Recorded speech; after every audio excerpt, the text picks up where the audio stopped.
So today we are making yet another perimeter here. I did spend about 3 hours or so making all of the trenches on a stream. And got lava leaking down, I guess, from a little lava leg on the edge. We ignore that, don't worry about that. Pretty sure that went off in the distance without anything to bounce off of it, so kind of just went that way. We don't talk about that, we're not going to see it in the end eventually anyway, so yeah, everything's all built up here. We're whipping the road in about 2 hours or so. You can see the level that it started at, which is where those pumpkins are for the scaffolding, and then where it is right now. So a little bit of terrain, a little bit of mountains, making this have to start a little bit higher than you would like to, of course. But overall, decent location, really no liquids at all. I think I had maybe like 1 or 2 lava bits at the bottom here that were annoying, but you can tell by the rest of it, it was pretty straightforward. This was like the only big lava area here, but it wasn't terrible. So as far as able to get the trenches done in like 3 hours from start to finish, which is pretty good. Not the fastest we've ever done, but also not really in a rush, and it was just kind of like a last minute thing I decided to do on stream as I was doing like other stuff, and then the idea for this project sort of sparked from there. So yeah, probably got like a 2-3 hours or so until the wood eater is all the way down. So I'm gonna sit here, wait for this to happen, and then we'll be back once we got some more stuff to talk about for this project. Alright, so you can see here the full perimeter is completed, as well as the wall decoration was all printed up thanks to Illyrio's gravity block encoded printer thingy.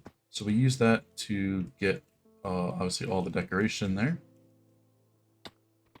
So yeah, that's all printed up. Only took about 10 hours, I think, to go all the way across. I think it took me about 30 or so minutes, maybe about 40 or so, to get all the materials and everything like that to print it over. I just finished taking it down not too long ago. So yeah, everything's all built up in there. So we have the floor to build now, which we're going to do. We have a design picked out here. You kind of can't tell because of the overlay, but got a creeper here, a lightning bolt, and then a couple of the mob heads on the ground. Pretty cool art that we were able to find, and thanks to Fred, we were able to get it to look like a legit creeper with 4 different legs. It originally only had 2, so it kind of looked a little bit weird. But thanks to Fred, we were able to get this back leg in here. That way it actually looks like a, you know, a creeper that's not just the skin without arms. But yeah, that's everything there so far. I'm going to try to stream again to build up the farm and then maybe start on the floor. I don't know how long the farm's going to take or the floor, or, you know, vice versa. So I'm going to do that. Or of course, follow the Twitch. Make sure you do that link in the description down below. A lot of the stuff that we do on the back end here, grindy stuff that we usually don't include in the YouTube videos, gets shown here. Sometimes the time lapses get over, but most of the time it's stuff that we wouldn't do in the time lapse, like making this perimeter was also done on stream. So yeah, I'm actually gonna get the farm all positioned up, that we have the floor in here too. And then we'll get the materials for both of those and be back with some more updates.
Alright, so from that replay you saw there, we got the full floor all in thanks to Rubik. They got that done in under 3 hours by themselves thanks to the Shadow Hall, so if you still aren't convinced that a Shadow Hall for floor art decoration like this isn't the most valuable thing ever, then you're missing out because, yeah, that's 60-some thousand blocks all in a pattern to create this amazing floor art we got here with the creeper and the 3 skulls with the lightning strike. So yeah, the full form is also built this up on stream, of course.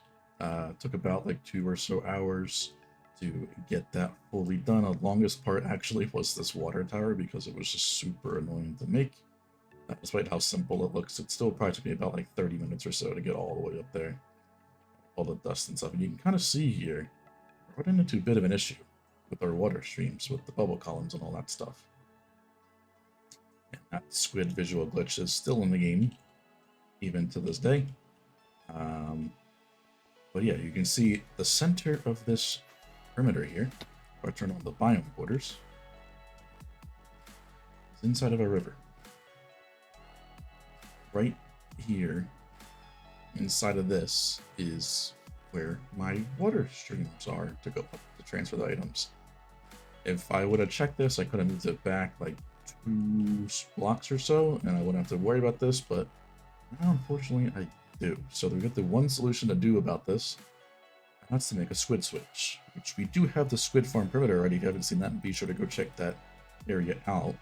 So we now need to actually execute on the plan that we originally had to make a squid switch. We never really followed through with it because they weren't that big of an issue. Now, if we have them here like this, any of the mobs that would go up would collide with them and thus break in them, and they would drown. Break in the farm, rather, but then it would also cause the mobs to drown because they're underwater. Actually, they can't because it's a bubble column. I kind of just remember that. They wouldn't drown in them. They basically just get piled up there, and also, yeah, we have to actually solve this issue here, which we can do. It's going to just require a little bit more effort here within the other perimeter, so I'm going to go work on that. I do have a schematic that I did end up making, which is from Strom. I kind of just modified it for multiple layers. So link, of course, that will be in the description below. Of course, with this farm design, it's pretty much the only one I could use because it's fully automatic. It could be a lot better, of course, but I didn't want to have to do any manual work by like waiting for a thunderstorm and then having to go one by one for each mob head. This one's fully automatic. We need to get a witch up in there, a skeleton up in there. That way it'll then be fully automatic. The witch is for the Harmon potion to heal the skeleton, because the skeleton is the one that shoots the arrow at the creeper to basically set it off. And the other mob is dropped on the corner here on top of the honey block, where that will be then collected, and then we'll have this little regular item filter. We're not going to do any shortcut block loaders or anything like that. It's going to take quite a while to even fill up these 3 double chests of each of the item types. So yeah, there's that. You know, creeper skulls, creeper heads, zombie heads, and the skeleton skulls, of course, will all be 3 that we farm. Because we're at 117, we don't have access to piglin heads, of course, so that could be a very easy addition. I think I just kind of got rid of the nether portal and stuff like that that was attached to it to make it a bit easier to make, and of course allow me to have the portal down here for the player, which I might move a bit further back because it's quite a little bit crammed there. But yeah, so I'm going to work the squid switch right now. Maybe another time lapse of me building them up. Probably not of getting all the squids in there because that's going to take quite a while. It is 6 mob caps that I did get, so we should have plenty. So that means we got to get 30, I think, squids in there, which should be plenty for the amount if we wanted to run this farm and have people in the overworld. We can see we have a miniature squid farm here with this thing, with this flowing water mainly. We actually don't have any skulls to set the filters here, so it's apparently being doubled as an exact farm, which we already have plenty of, which is where I'm going to head right now to make that squid switch.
Alright, so in the squid area, we have the full squid switch completed here.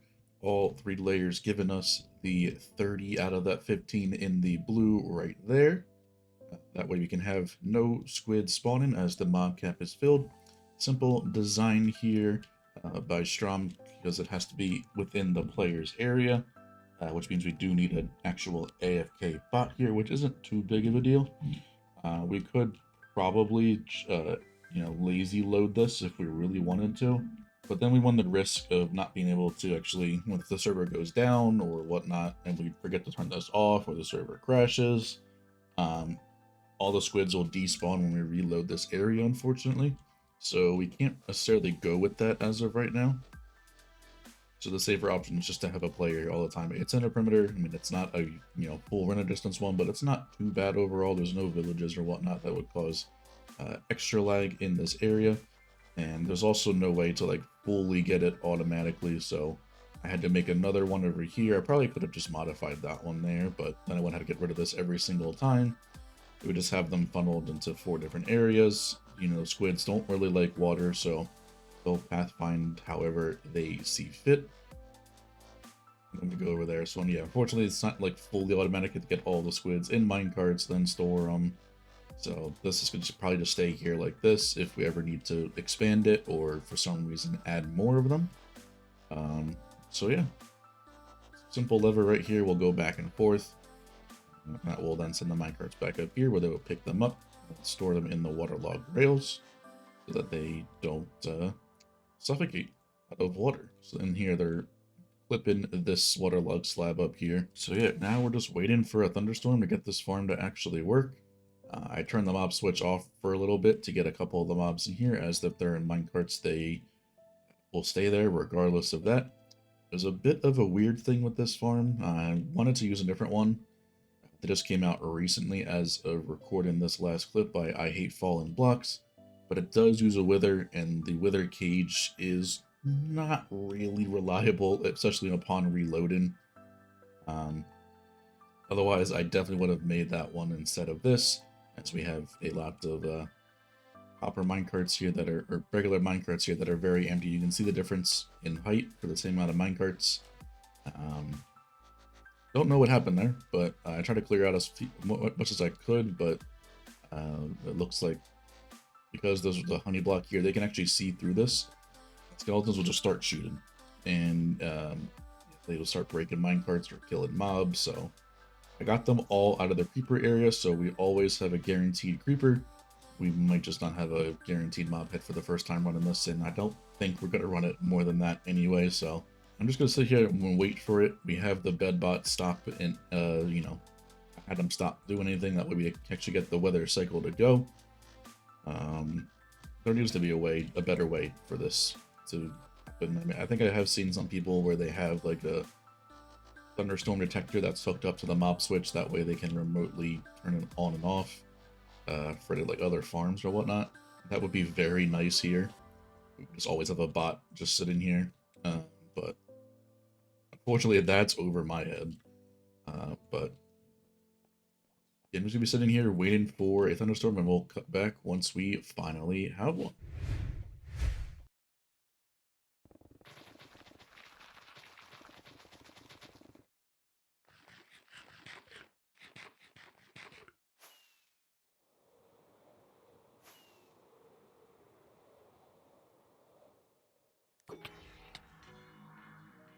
Oh, we got it, we got it, we got it. Go over there, go over there. Yes, it's working. Let's go. Sat there for so long waiting for it to actually go.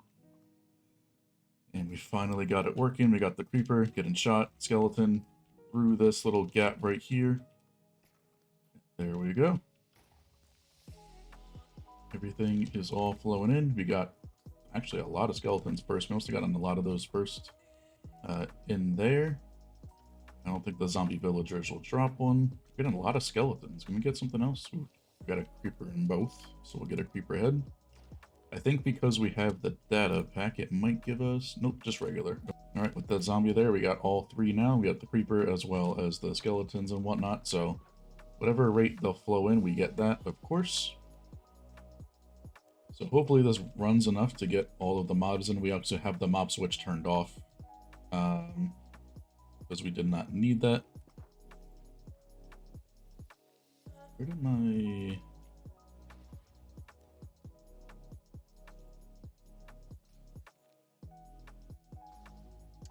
Oh, my bot got knocked all the way down. Oh, because yeah, he's up here. He got knocked off. That no, that makes sense. That's fine. It's like I swear I had him right here, but yeah, he's right next to the explosion, so position him a little bit higher. That way, that doesn't happen anymore. But yeah, so if you were to have, you know, just a single player world and you would just be standing on top of that blue glass right there, it would be cycling indefinitely. You would have a bunch of mobs, you know, always in there. But because we're on a server, I kind of just had to get the mobs in there, turn it off, turn the mob switch off, and then I would go and start mining over there, waiting for the thunderstorm to go. But I mean, it's working. That's all that really matters. We'll get enough to get this here. We can also do over, we can also just do the filters with just one of them, and have the extra items over there, because we're not going to get any of that stuff either. So we can actually get a couple of them down there. It would be nice to get a couple more creepers. Looks like we're going to get about one with this one here. So we had a couple of empty mine carts there. So hope this thunderstorm looks like it's going to last all of the mine carts here. So we should be getting those back in cycle. So that way it can go indefinitely.